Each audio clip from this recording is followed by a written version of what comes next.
We welcome to Mizan podcast Nasser Abdullah Masoud Al-Riyami. Welcome to Mizan podcast. شكرا للأستاذة ميمونة. Thank you very much for having me. You were born in October 1964 into a remarkable family, a mother who was the first Omani and Arab female judge, and a father who was coming from an influential society. How did this shape your character? And when did you realize that you are coming from such a background? I would say that really and truly, I never knew that I'm coming from, as you have mentioned, remarkable family. Never knew that, not at all. I would say that my family was neither remarkable, nor it was exceptional. Not at all. All what I know that from a very young age, my father and my mother as well, both of them would tell me and emphasize on one thing. You need to become something, you have to work hard. This reflects that the culture you're coming from was a very humbling culture. Obviously, becoming a child to a first person in Oman who studied in Trinity College and graduated in 62. Madame Suad Al-Lamki had has prioritized her children in terms of bringing up and education. Can you just shed light on that as well? Well, of course, myself, of course, I benefit a lot from my mother being a lawyer, of course. And I never thought that I will study law. But my mother, she used to speak a lot at home. So many of the legal principles, they were like embedded in myself. I knew them even when I went to England to study criminology. So many things. I remember my mother, since a very young age, she used to tell us, when you stop your car, never keep any alluring object on the seat or on the dashboard to avoid burglars to come and break into the car and steal. So hide anything. So this is one of the principles that we have studied. I remember when we studied criminology, there was a theory. One of the theory is situational crime prevention. You need to know, if you want to eliminate any crime, you need to know what was the situation where the crime occurred. Right. And try to manipulate that. So this is exactly what my mother taught me since a very young age. It's very obvious that proactive principles of justice were embedded in your childhood. I think so. Yes. This brings us to a question about your education. You receive education in a different than conventional way. Can we just shed light on how did you start receiving education outside home? Right. Well, we studied, of course, like many of the Omanis. Well, I was born in Zanzibar in 1964. And of course, at the age of maybe 3 or 4, I remember we started reading or learning Quran.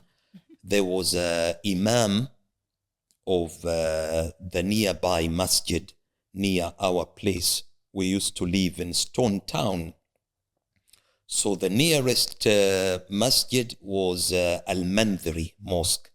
So there was an old man, Omani man, his name Sheikh Hamdan Al-Abri.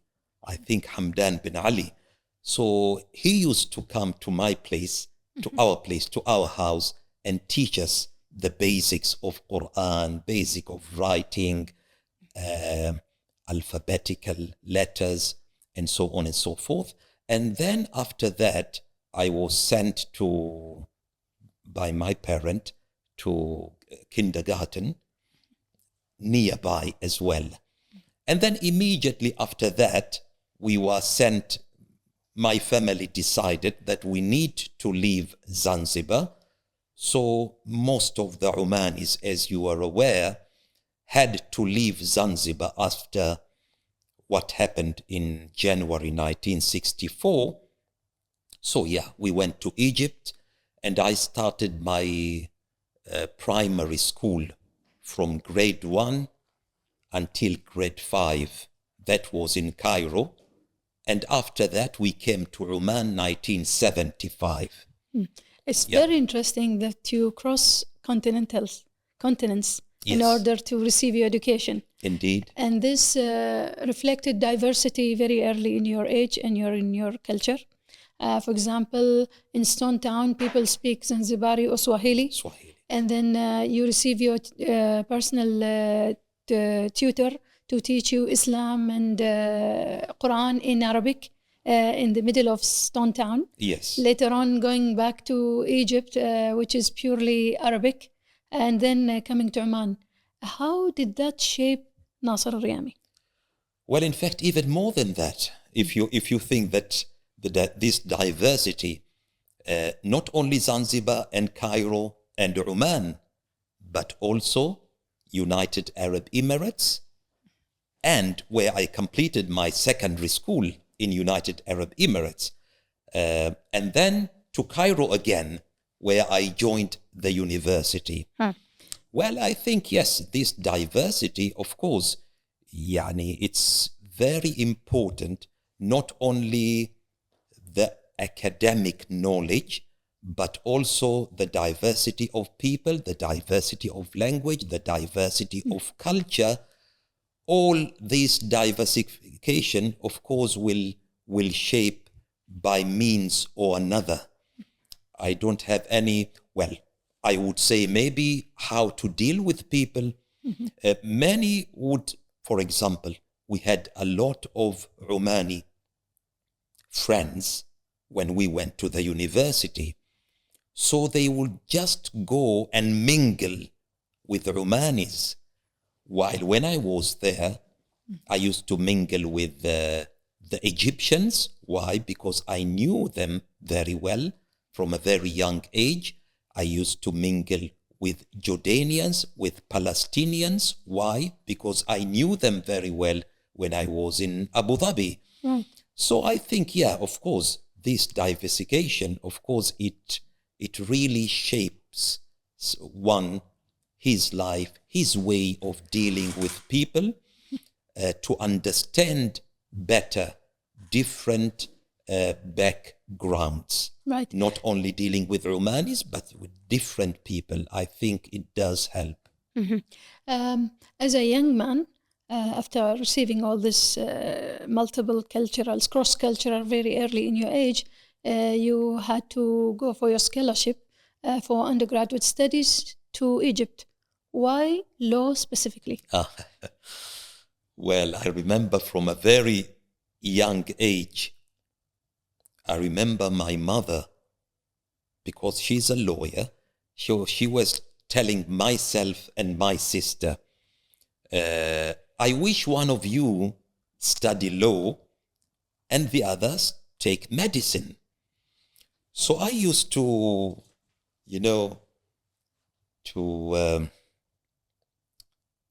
my way of dealing with my mother, I used to tease her a lot. I told her, studying law? Who on earth would go and study law? I don't know how you did your law. Studying medicine, okay, I may study medicine, but never studying law. Right. So of course she didn't tell me anything. She did not force me, though she wanted so. And it happened,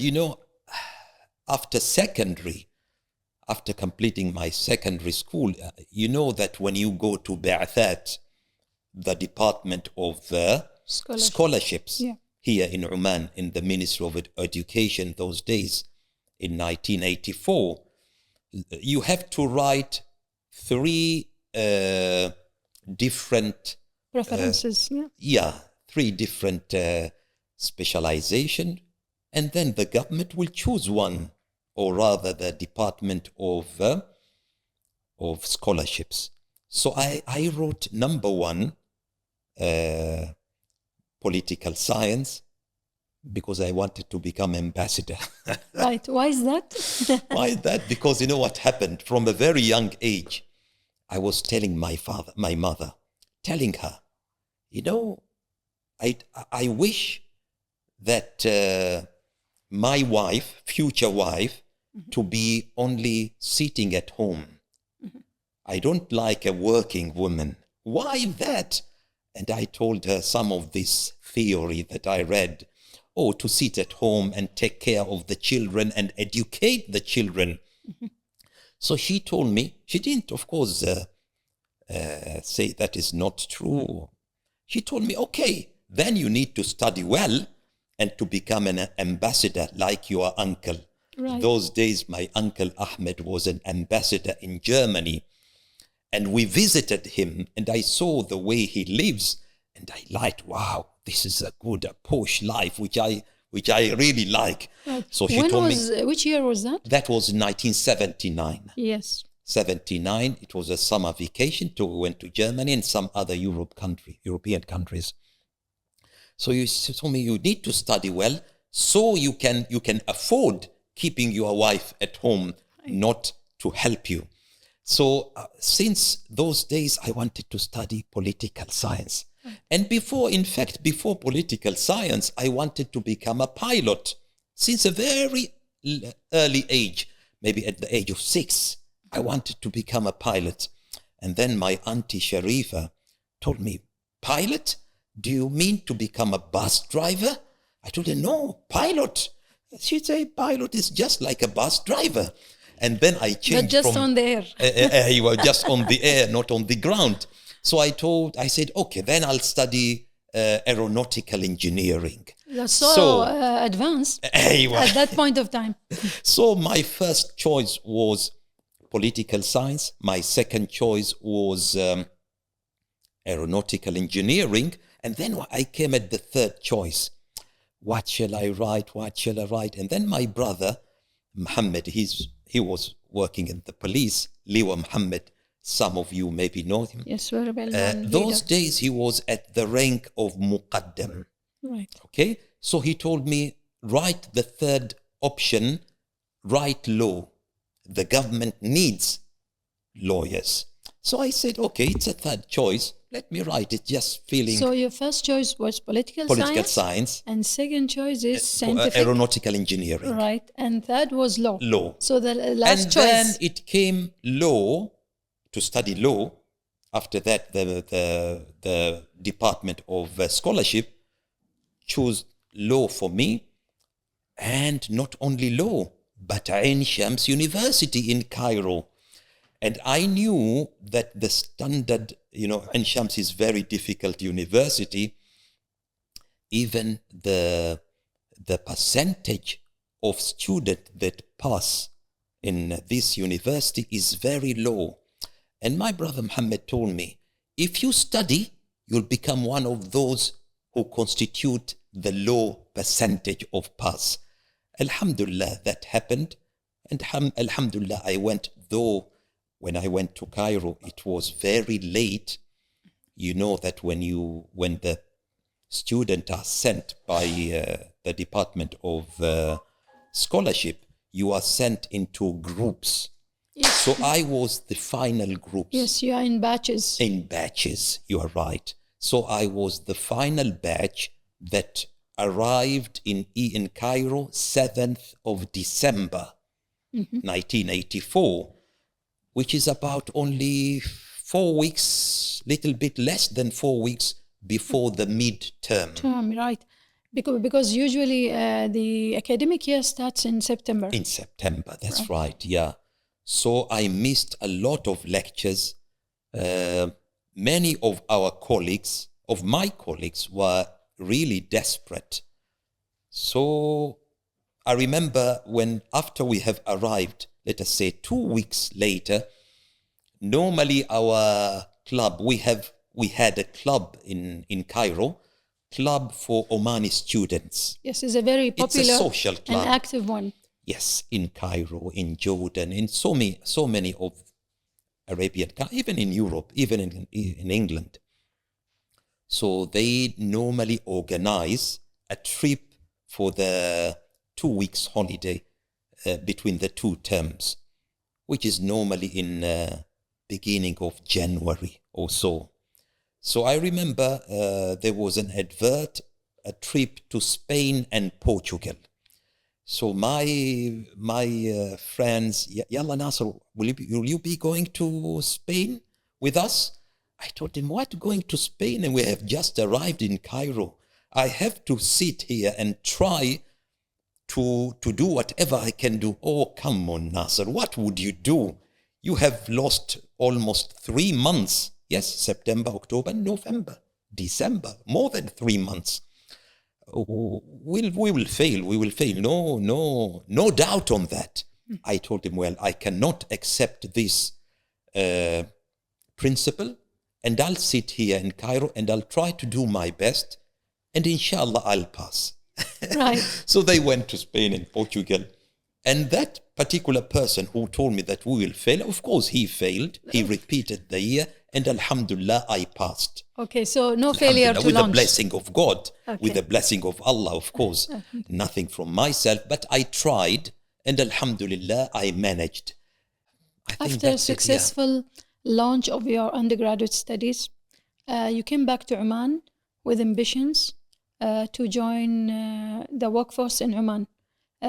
Again, how did you select your career path, or did it select you actually? Well, yes. Many of the students who are studying law, especially in Cairo, I remember, and I presume many of the Arab countries, would like to become a public prosecutor or a defense lawyer. Myself, I remember after the second year, my cousin, Ali Nasser Al-Buali, he was working in the prosecution, and later on he became the head of prosecution. So I asked him, I told him that I want to work in the prosecution in summer vacation, to feel the taste of working in prosecution, At whether that or point not of time, I will like it. Yes, at that point of time, prosecution was part from over Oman Royal Police, correct? That's right. Yeah, so he was a policeman who dressed in the uniform, right? Indeed. So yes. with this background, you are convinced to be in Royal Oman Police? Well, I did not mind it. Of course, being in Royal Oman Police in Oman is many people would like to become a police officer. It's an honor. If you see, it's an honor, of course, and many of the facilities and so on and so forth. Especially myself, as I told you, that my brother was a police officer, so I saw the way he lives. So yes, why not becoming a police officer and at the same time working for the public prosecution? So I worked, I remember, after second year and after third year, well, for about a month or so, only as a trainee, going to the court, attending court, of course, with him or with any of the prosecutors, or the police prosecutors then. And I liked working in prosecution. So when I came back to Oman after my graduation, immediately I submitted my application in the human resources in police. And alhamdulillah, I was appointed in the police force. Well, but there wasn't any guarantee that I would be sent to prosecution, because prosecution department was a department that comes under police umbrella, right, and police administration. But at the same time, under police umbrella, there is a lot of departments. right. There wasn't a guarantee that I will be working in prosecution, but it was like a trend those days, because the public prosecution was established in late 84 beginning of 85. So it needed lawyers. So all the lawyers that joined the police, almost I could say they would be appointed for the prosecution. Alhamdulillah, this is what happened with myself. I joined the police force and working in the prosecution department those days. Right. Later on, you embarked into a new journey of postgraduate studies in England. This must have been a remarkable moment in your career path. Few Omanis were able to take this challenge of studying abroad, especially in English. And the topic you've selected was very rare at that time, criminology and criminal justice. That's right, yeah. Tell us about it. Well, in fact, it came again, what a coincidence. I did want to study in England. Really? It wasn't my choice. My choice, typical, I like to study in Arabic. How could I go and study in England? My wife was convincing me because she did her master's in Scotland. So she was telling me, you need to go to England and this. I told her, no, I would never think even to go to England. And I can't speak English. Well, my language wasn't that. Better to study in Arabic and to deal with Arabic. And that is the way of thinking, the Arabic way of thinking. And I thought, no, I would go either to Egypt, to Cairo, or to Jordan. Why to Jordan? Because I went to Jordan for 6 months. I was sent by the police in early 1993 to join the Judicial Institute. Right, as a trainee. As a trainee, yeah, in Judicial Institute. To become a qualified prosecutor, you have to join the program. Now we have this institute in Oman, in Nizwa, but those days it wasn't. So my wife told me, then how? Well, the police wouldn't send me to England, I told her. So she told me that she has received a scholarship from British Council. So why not applying through British Council? Shout out to British Council who made so many opportunities possible for Omanis. Indeed. So yes, I tried, and Alhamdulillah, I managed to get a scholarship by British Council, and the police did not object. Tell us about selecting the university. Yeah. It's an esteemed university as well as indeed. Topic of criminology. Well, in fact, I can't remember how did I choose the university. I'm not sure, but I think, yes, in Loughborough University, there is the best center for criminology in the UK.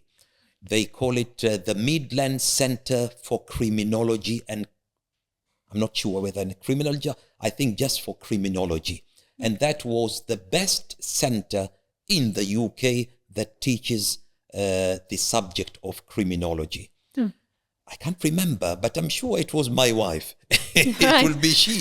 Also, shout out to she forced me into Shadia. this. Yeah, right. Yeah, but I think it was a remarkable experience. I think it is not enough to say it was good, because the way of teaching, it was not just theoretical, but it was practical as well. So we used to, you are taking criminology, it means you have to visit prisons, you have to go to prisons, courts, and to visit the criminal justice system as a whole. Right. To know about the probation service, so many things. You know, if you are dealing with the criminal justice system without knowing what is the life like in prison, what is the life like in detention center, and if you sit as a prosecutor, it may become very easy for you just to sign a warrant of arresting somebody, a warrant of detaining somebody. Unlike if you have tried, went in there and see. And I remember here, and I always used to tell our young prosecutors in the Judicial Institute when I was lecturing them, I told them several times that there was a conference in Italy, of criminal justice in I think it was in 87. One of the recommendations I remember was public prosecutors have, before being assigned as a prosecutor, and have the authority of practicing all the prosecutorial process, to know what is the detention like, to spend one night in the detention. Have you done that? So I was telling them, how about sending all of you, one batch, to detention? Oh, no, please, sir, no, we wouldn't. Then you have, no, when you sign that, yes, it's a responsibility. That order, yes, to arrest, to send somebody to detention or to arrest somebody, right? It isn't a joke. You have to know that this is a very critical order. So your approach is humanitarian, of course, and is mixed with justice as well. This takes us to your dissertation topic. What is the methodology you use? Is it your tutor helped you also in selecting your topic for dissertation? No. In fact, my topic in dissertation, it was, can't remember the full name.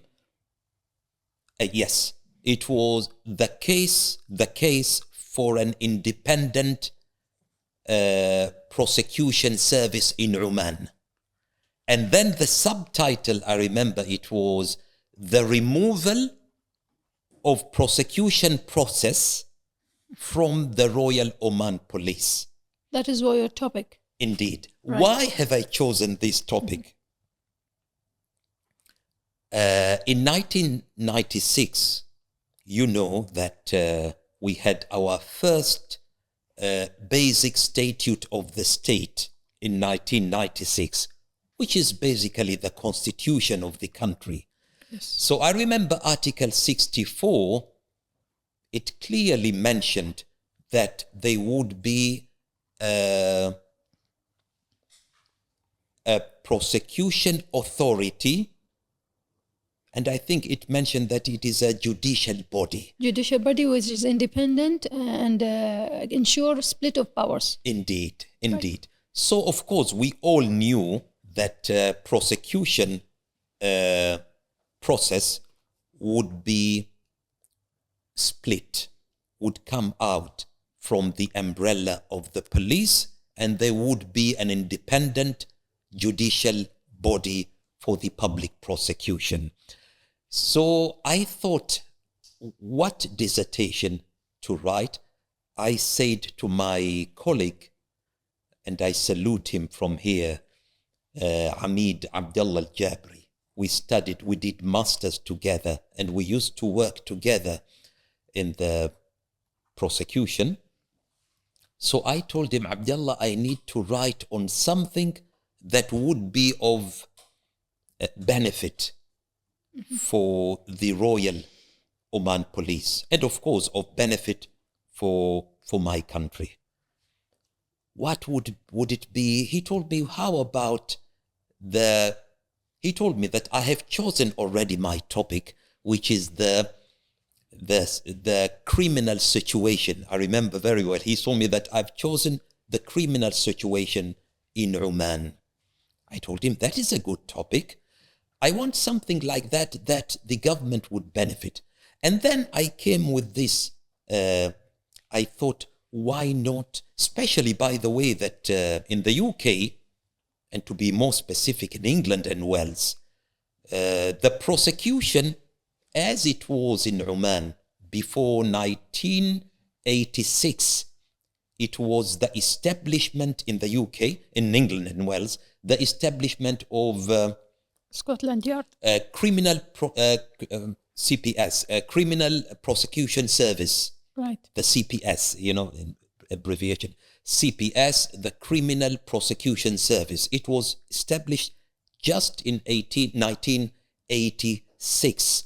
Before then, the police force would take the prosecution process. Yeah. So exactly what happened. So I thought maybe I should take the English experience and see what was the drawbacks when they started. And lesson learned. And lessons to learn. Right. And also I came to know that even in Sudan, they had something very similar.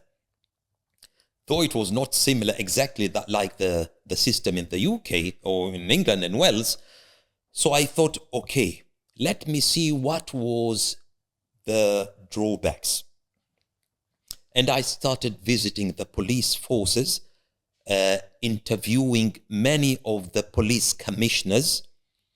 In Oman or in England. UK? Yeah, right. I remember one of the police commissioner, he was telling me, if you are going to write about this and your country going to have an independent body for prosecution, bear in mind the friction that we had.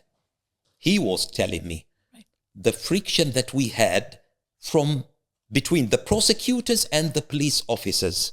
I told him, why friction?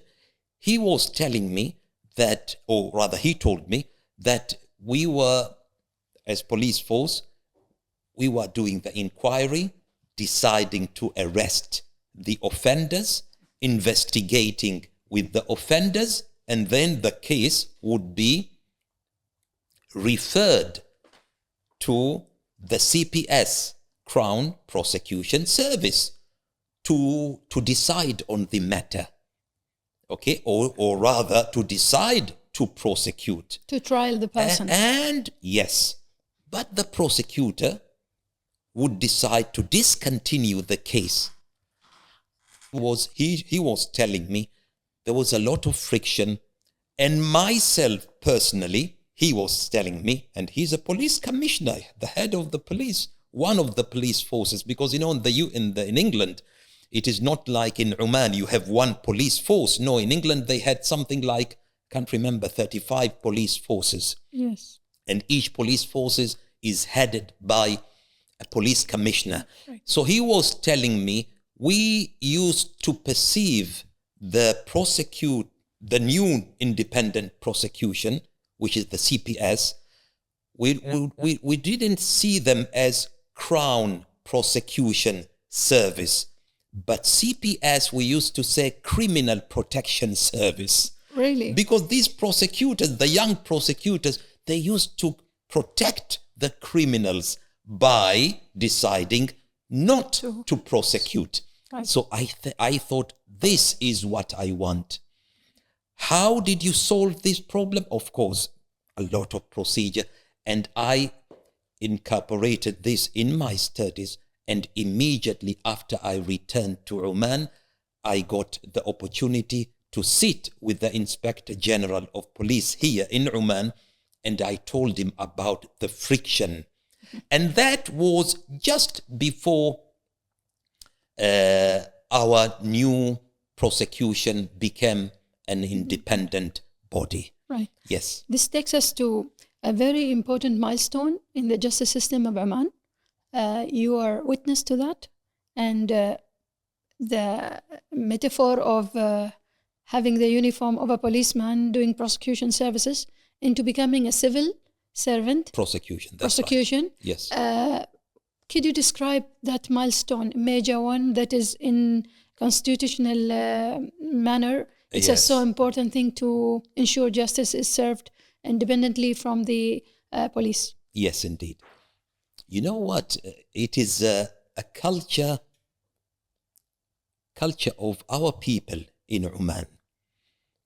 When the newly independent body here in Oman was established, named as the Public Prosecution, that was after the promulgation of our law 1999, the prosecution law 1999, then obviously by the end of 99, the newly independent body was established as a part of judiciary.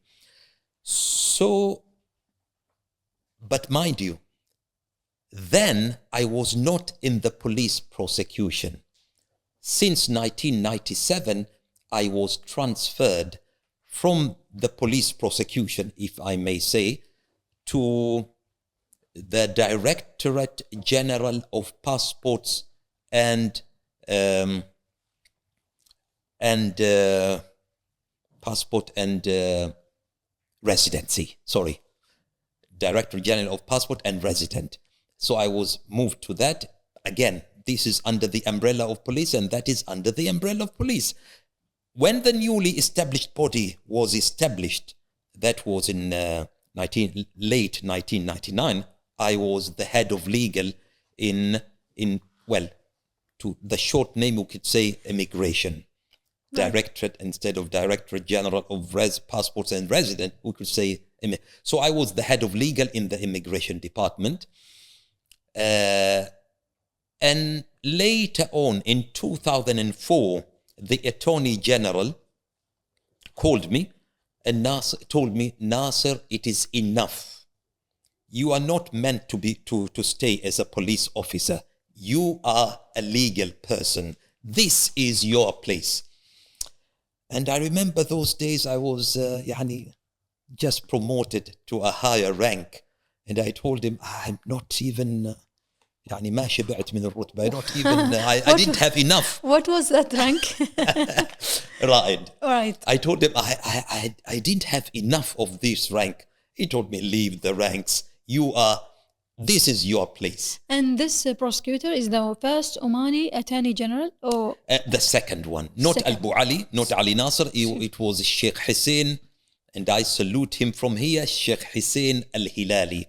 Right, the longest serving public prosecutor. Indeed, in Oman. he told me it's enough. I will take my procedure to bring you to prosecution. Tell me, tam. In Arabic we say, tell me tam. Tell me agreed. It's done. I told him, okay, done. Thank you. Thank you for the word, helping me with the word. Yes, I told him, khalas, done. Right. It took some time, about maybe 6 months, until that if you're, because I was in a high rank in the prosecution, I immediately hold the post of Assistant Attorney General. So it needed a royal decree. So it took some time, like I think 6 or 7 months. So I remember then people were telling me, Nasser, you are leaving the police force.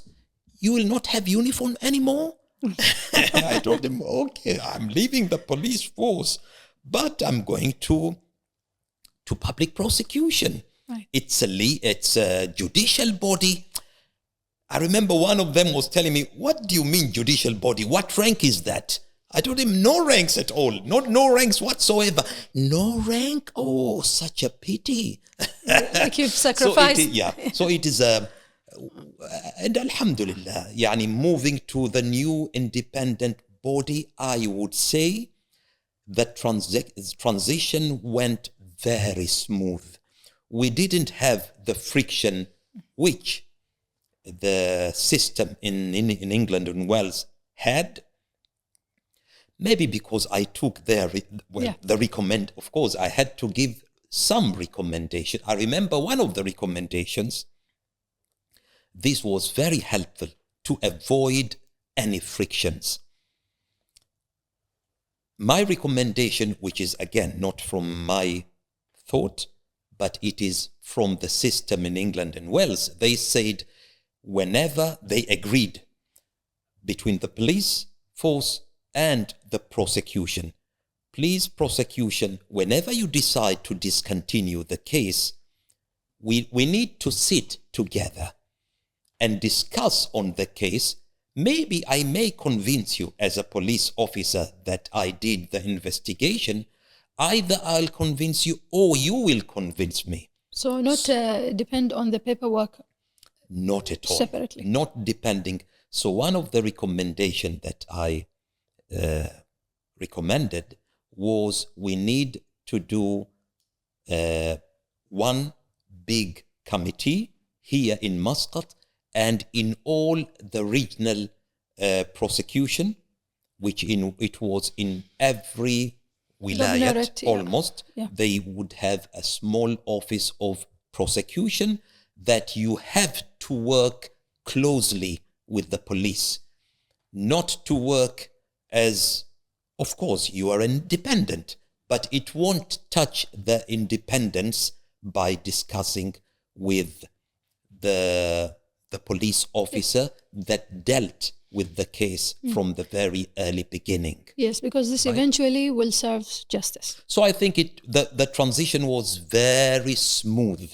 We didn't hear any police officer saying that you are a criminal protection service, not public prosecution, alhamdulillah. So it's interesting in your career that you started handling public prosecution activities very early in your career as a policeman in a uniform, and also later on as assistant attorney general in Oman. Throughout each assistant attorney or prosecutor has his own character and known for particular things. In the practice of law, you are known to be prone to closing cases before trial, and we need to know the reason of your approach. Well, mashallah, yes, indeed. Many of your colleagues, defense lawyer, knew this fact. Even I remember the Attorney General, Sheikh Hussein, he was telling me, as a joke, teasing me, Nasser, you are supposed to go and work as a defense lawyer, not to work as a public prosecutor. Our work is to prosecute. Right. And deciding to discontinue cases, this is something, not our core work. Of course, he didn't mean it. Well, our core work is both. Our core work is to represent. We are representing the society in the prosecutorial process, whether to decide to prosecute or to discontinue cases.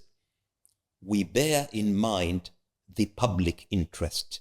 Of course, number one, whether or not we do have what they call it normally a realistic prospect of convict.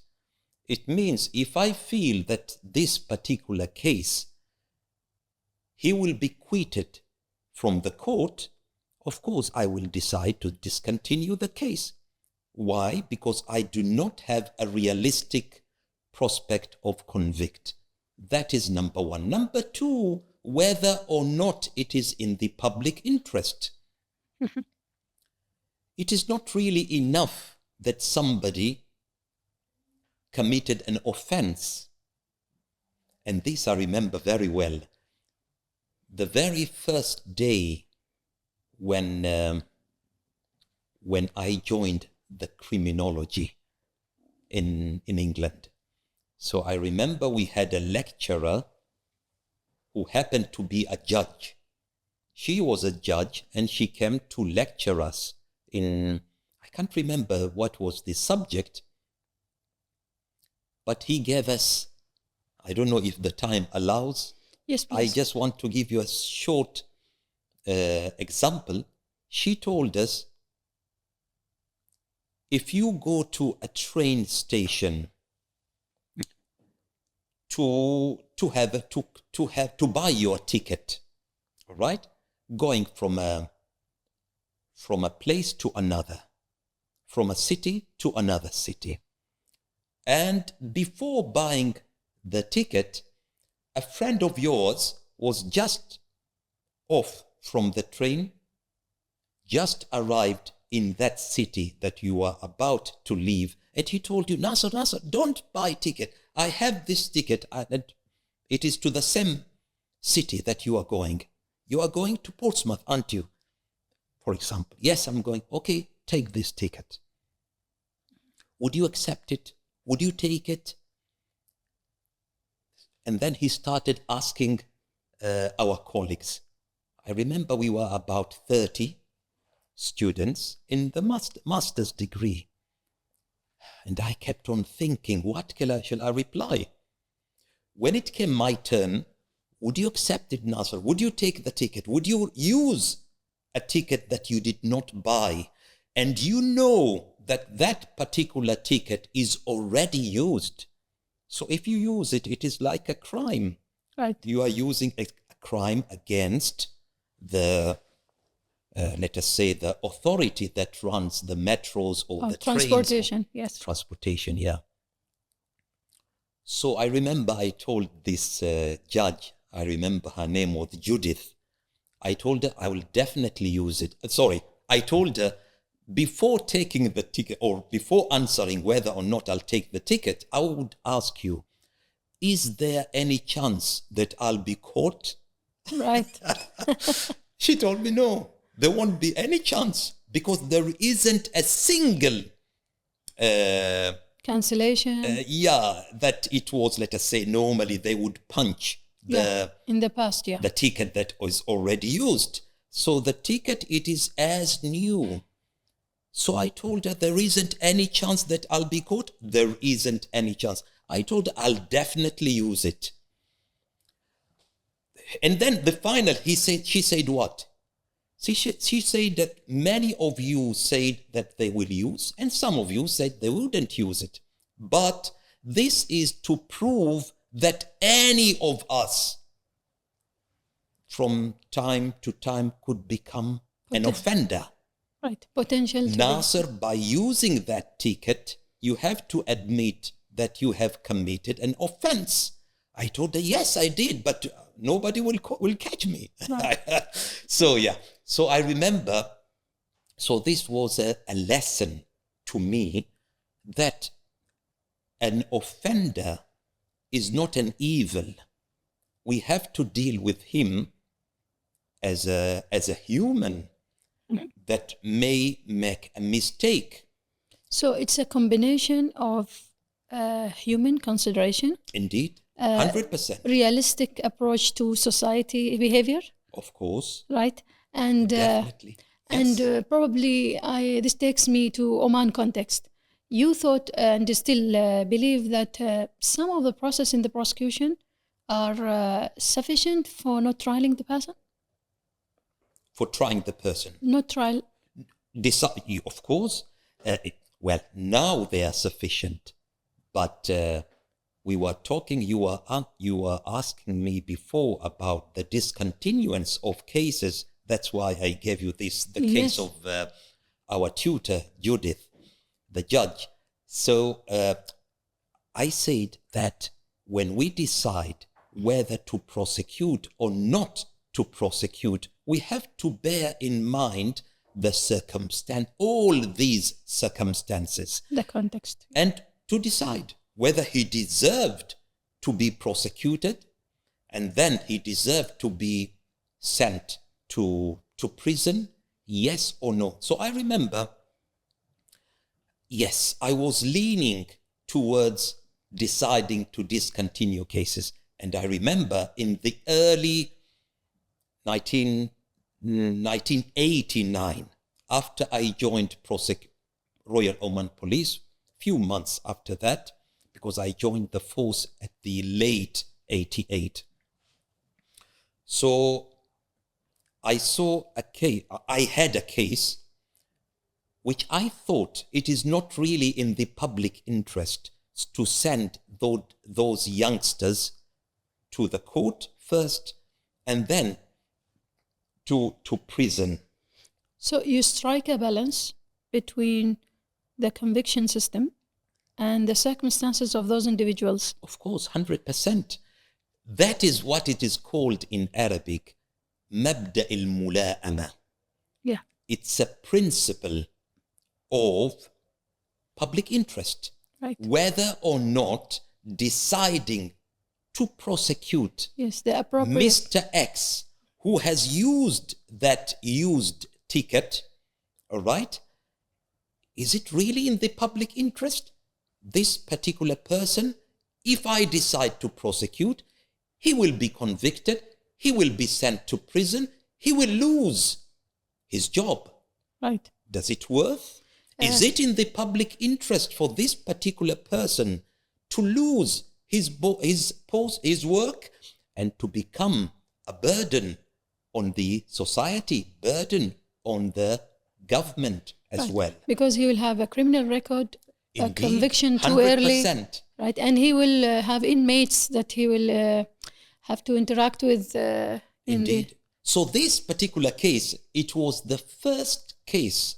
I remember, I think it was in the early 89, where I decided to discontinue that case, though the norm and the trend was to decide to prosecute those youngsters who broke into a house and stole many things. For example, is it part of your approach to consider that they've correct their mistake by returning the goods? Of course, right? Of course, that is the most important part. Cover the damages. If the offender worked on returning everything to its normal before he broke into the house, before he committed the crime, he paid the compensation. Right. So why would you, as a prosecutor, insist on deciding to prosecute? It is not really in the public interest, especially if it is the first instance. So there isn't any criminal record. If he had a criminal record before, I would say, come on, you are repeating. You are repeated, of course. Right.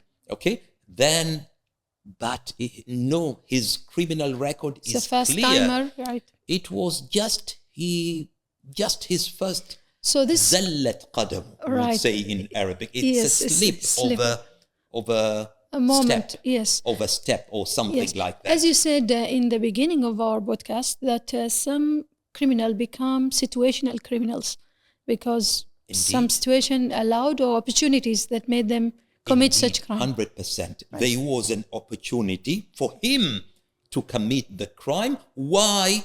Because the person himself, the owner of the car, he kept a luring object on the dashboard, on the seat. And that person who passes and saw the wallet there and he is hungry, right, he will break the windscreen and take the purse. So this actually pictorial exact description of your influence of your mother when you were a child. I think so. To prevent crimes and to have consideration to justice that serves the good for all. Right. This brings us... so many, sorry if I might interrupt you. Yes, there are so many lessons. Right. So many of my practice, I am indebted to my mother because she taught me, she embedded them into my blood before even starting to study, before studying law, before working as a police officer, before working as a public prosecutor. It was those principles all already known by myself. Later on, these grounds for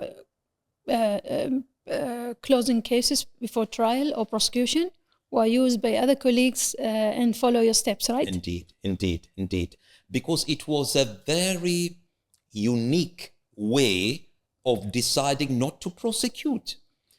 You have to give it. It is not only that you decide to discontinue and write on the file a discontinuance file. No, you have to give your reasoning similar to the reasoning that is gave by the court when they decide to convict somebody. What was your reasoning? My reasoning 1, 2, 3, 4. And as well, when you decide to discontinue case because it was not in the public interest. Right. What we call in Arabic اللي هو مبدأ الملائمة. Yes. It was not Appropriate. appropriate, indeed, not in the public interest. Okay, now having so many grounds about legal career and prosecution, a lot of people now in 2026 know Nasser Riyami, the historian.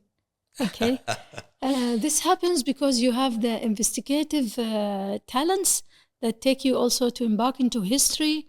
Especially, you have the honor to be the only person who had the honor to interview the latest Sultan of Oman in Zanzibar, His Majesty Sultan Jamshid. How is that? Well, that's that's a big topic. True. It needs the whole podcast for that. But I wouldn't say myself that I became a historian. No, not at all. Well, I've written a book, and with the blessings of Allah, it was known by many. The name of the book is Zanzibar Personalities and Events. It was born in 2009. 2009. Yes, the indeed. same year you received your first grandchild. Indeed. 2009. So you had two babies that year. Yes, indeed. So it happened coincident. Never in my life. Well, I used to like to write since a very young age. I used to like, writing composition. Right. In Arabic, especially. قصائد يعني. Right. Poems and قصائد. No.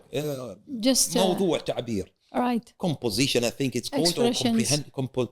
Yeah. To write. Yes. I used to like poetry. Yes.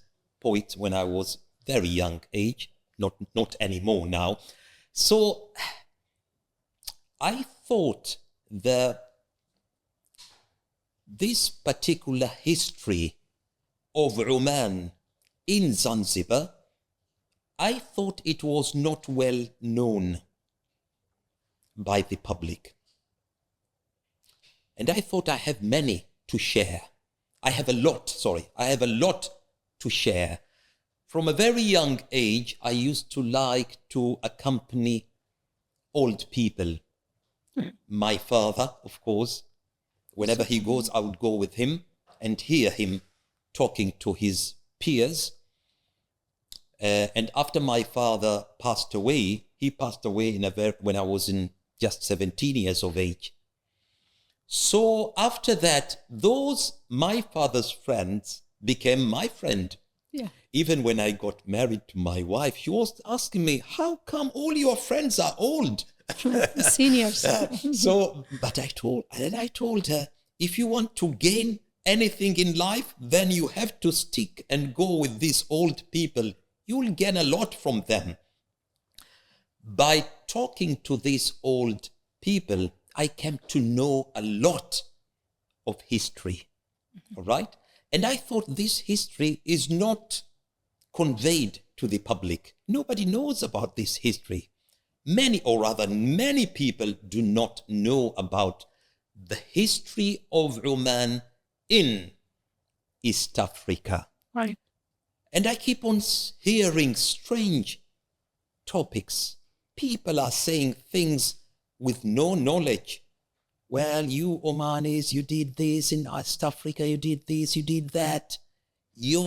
Your presence in Africa wasn't appropriate. Right. They do not know the history. So I thought, why not writing in this particular topic? So having the narration from Sultan Jamshid, how was that? Oh, yes. It was. He was very generous to me. Sultan Jamshid,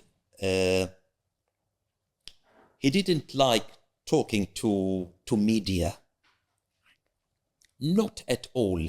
He didn't give audience to any researcher who is researching on this particular part of history, the collapse of the Sultanate, the overthrow of his government in 12th of January 1964. In East Africa. He didn't like to talk to any. Of course, there is reason why. I knew from my Uncle Salim why he didn't, why he avoid, why he did not give audience to media about this particular piece of history.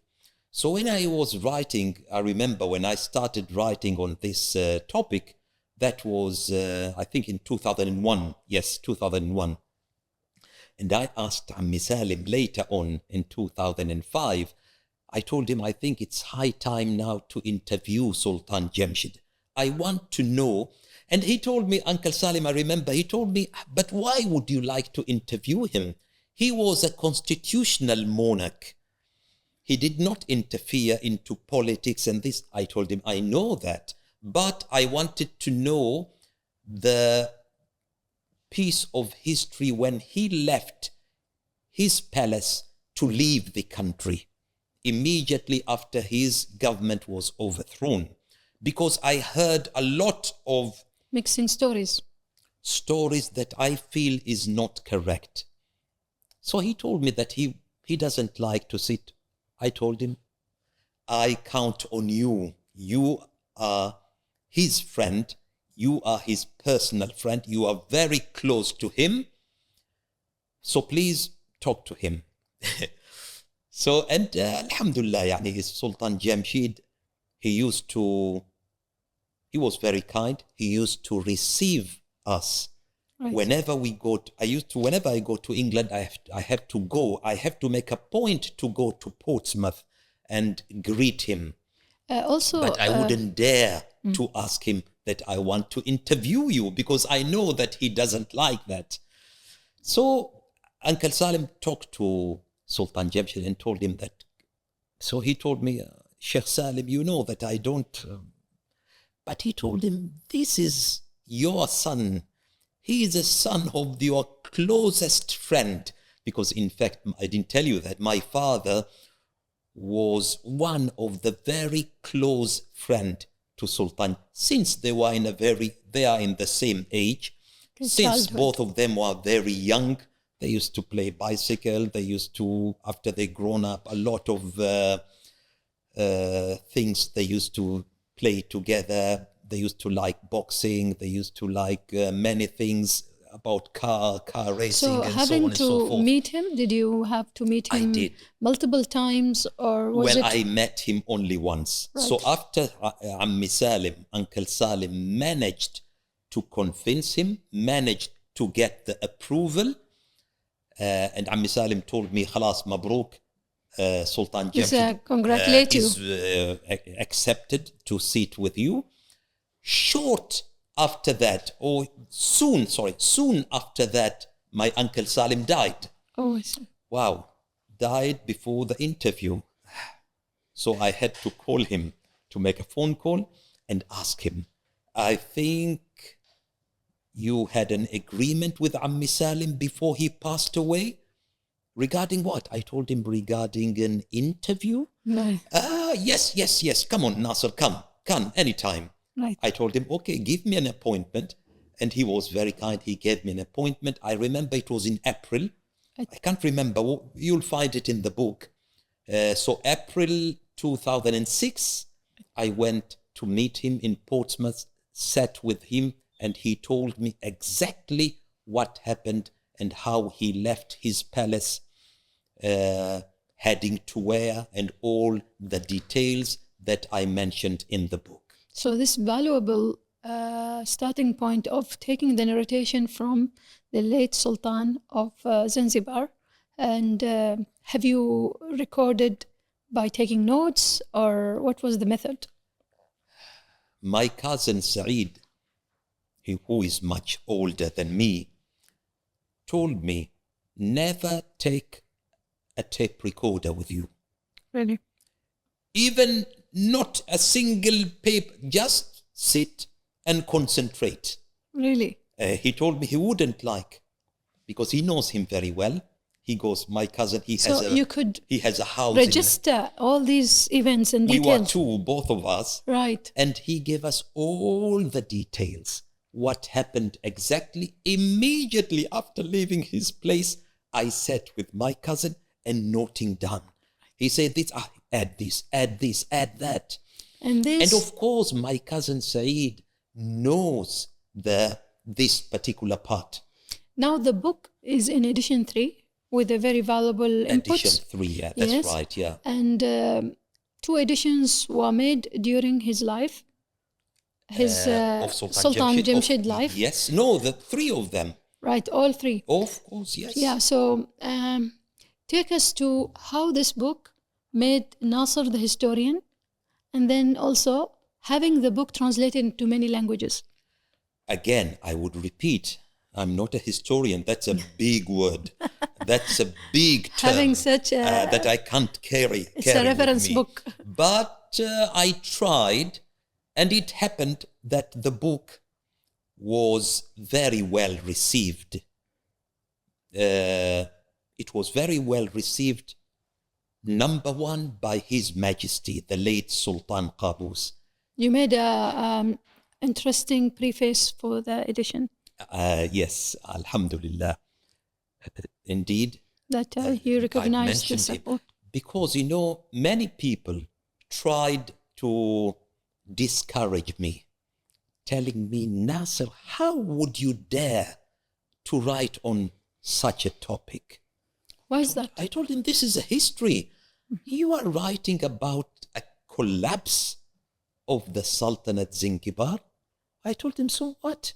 This is a history and well, I would tell you not to write. They were saying maybe His Majesty wouldn't like that. Mm-hmm. I told him, no, I don't think so. His Majesty appreciates history, and many times he said, and I've written that in my preface, that His Majesty Sultan Qaboos mentioned in one of his speeches, we need to rewrite the history. Never take it, whatever history that you read, and it was written for 100 years ago, Verify. that it is the truth of what happened. Rewrite the history. Do your research and come into a conclusion. It may be correct, it may be not correct. So I said, no, I don't think so. I believe that His Majesty would love the topic. And this is what I did. Immediately after the book was published, not really published, but immediately after I received the book from the publisher, before it was distributed, I sent some copies to His Majesty. Okay. The Sultan Qaboos. Alhamdulillah, I received from him a thanks. Blessing, yes. Saying that this is a good work and I want you to continue on this path. Right. This is what he said himself. And if you could, well, he didn't say if you, but try to translate it into other languages. Foreign languages. Sure. Of course, I received this message of His Majesty from a third party who is very close to him, and he conveyed His Majesty message to me. Okay, and that was, alhamdulillah, I managed to get it translated into English, got it translated into French, got it translated into Kiswahili. So this book now is available in 4 languages. Right. That's Swahili is not yet published, hopefully within the coming few months, but the work is in progress. Almost already done. Right.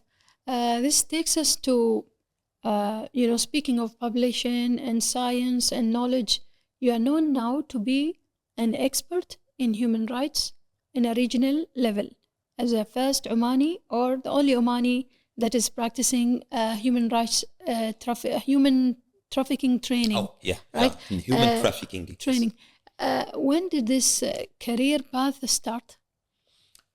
Well, I'm indebted again to the Attorney General, Sheikh Hussein Al-Hilali. As they say, a good boss in your career is a big Indeed. bless. Wonderful. Exactly. He knew how to delegate very well, positively, to delegate work and to enhance the ability of his subordinate. So I remember I entered this field.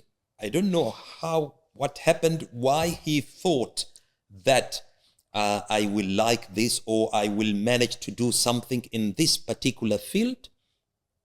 He started to send me into conferences, a lot of training courses about the topic of human trafficking. So I've attended a lot of seminars, a lot of conferences about this, a lot of training as well. All right?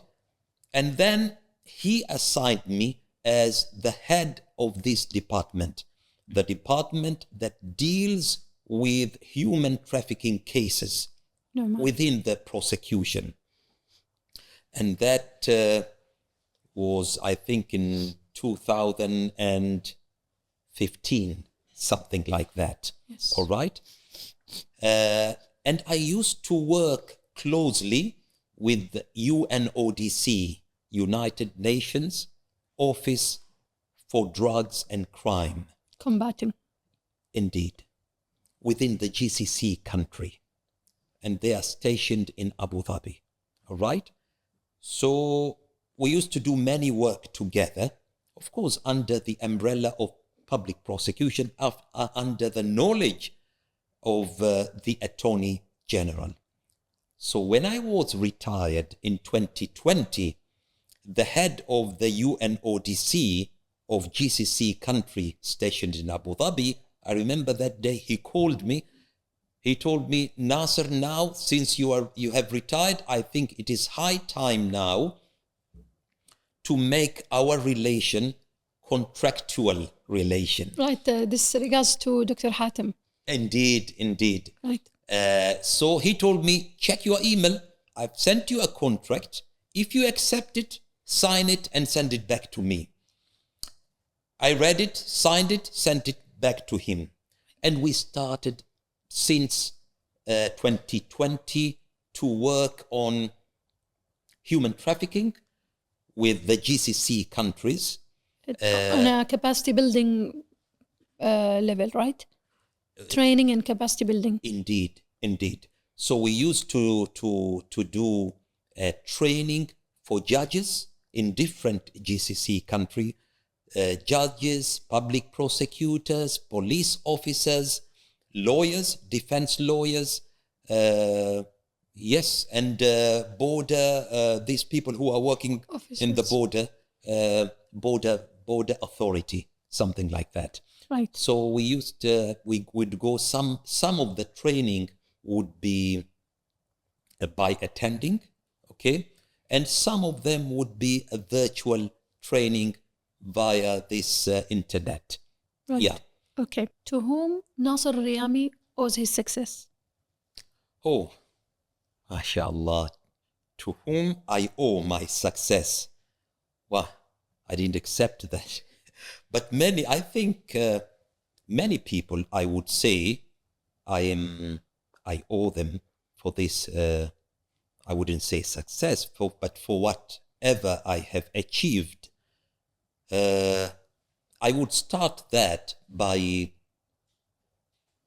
from my professor in the university. I think I have to mention them. Professor Yusri Anwar. This is from Ain Shams University. Ain Shams University. Allah yarhamu. He died long ago. He made me like criminal subject. Okay? Penal law.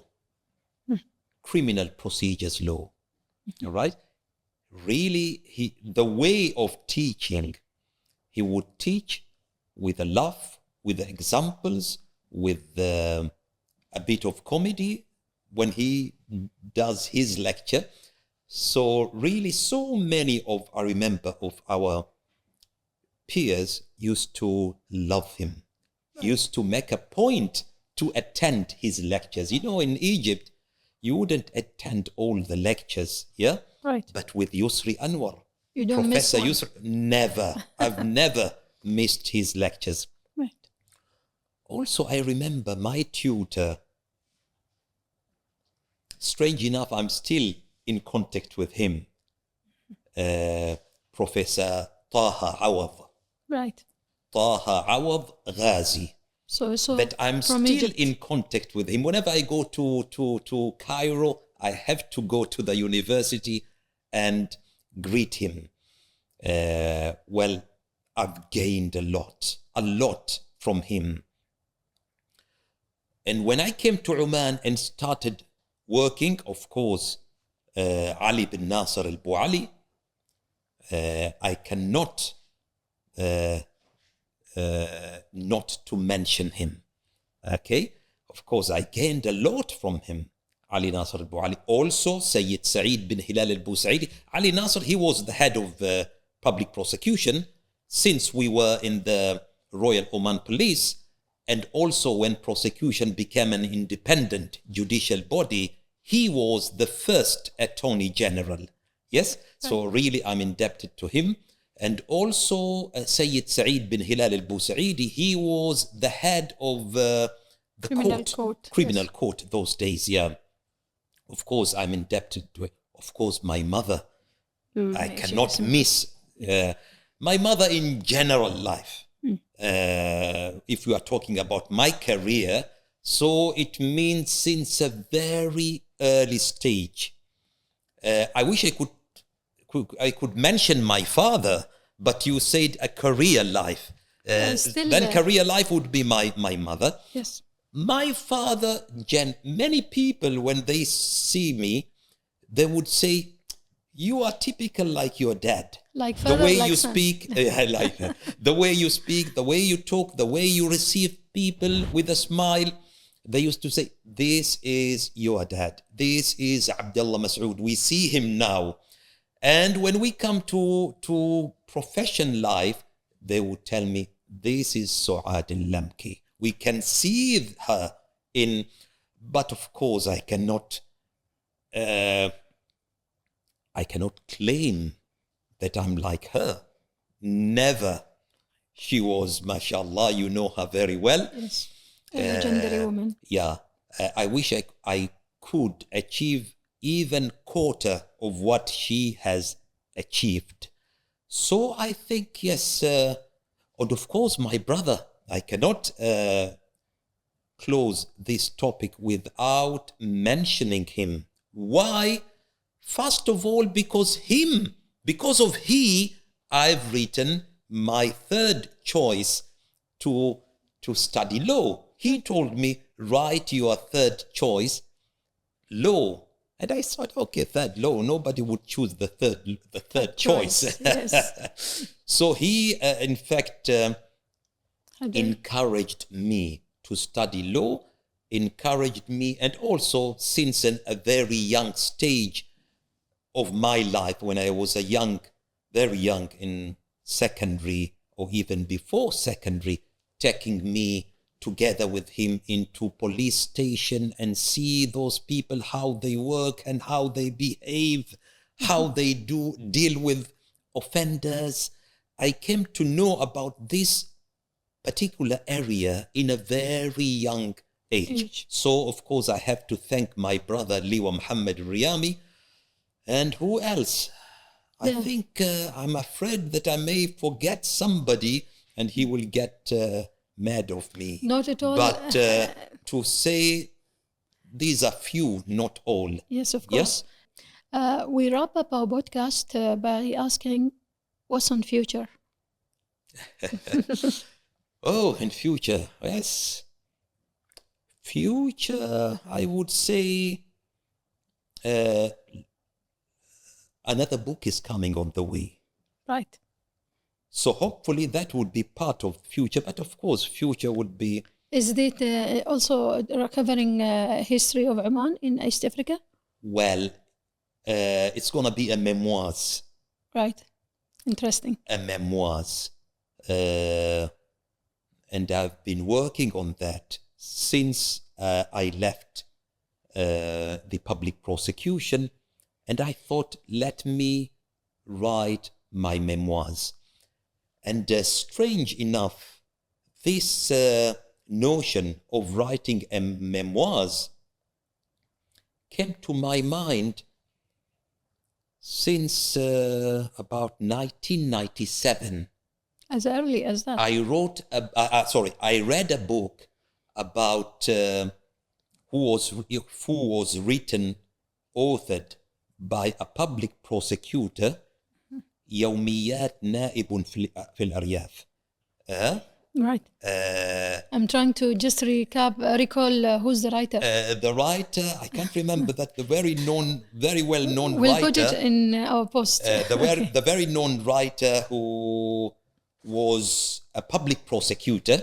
Mm-hmm. So he is writing about his life in prosecution and how he dealt with this case, how he Daily dealt encounters, with that, what happened when he first attended a murder case and what did he feel. And I thought, this would be a good topic. Why don't I keep this and work on it immediately after my retirement?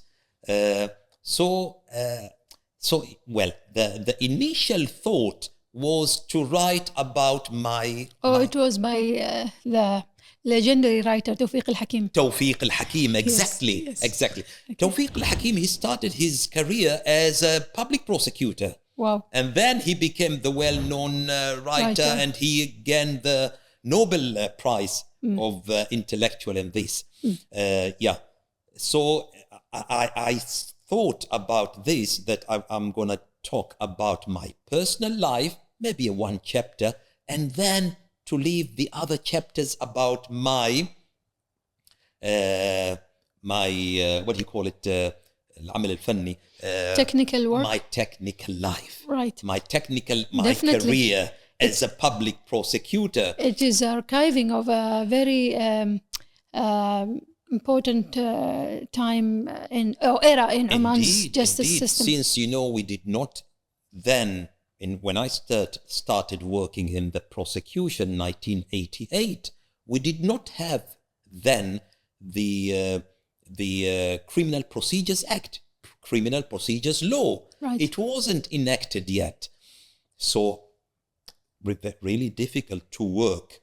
And there are so many details indeed that must be passed to the generations, researchers.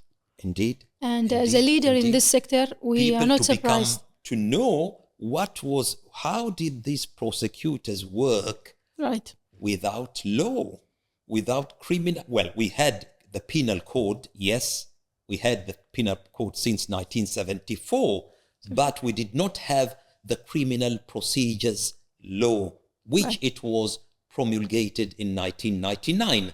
Right. So I thought, yes, I would. And when I started writing about my personal life, wow, it took me so far. And I said, no, come on, Nasser, this book is going to be so big. I don't want to repeat the same mistake like I did with my first book. Why? So I thought... I don't think it's a mistake. It's a big, but 700 pages, quite a lot.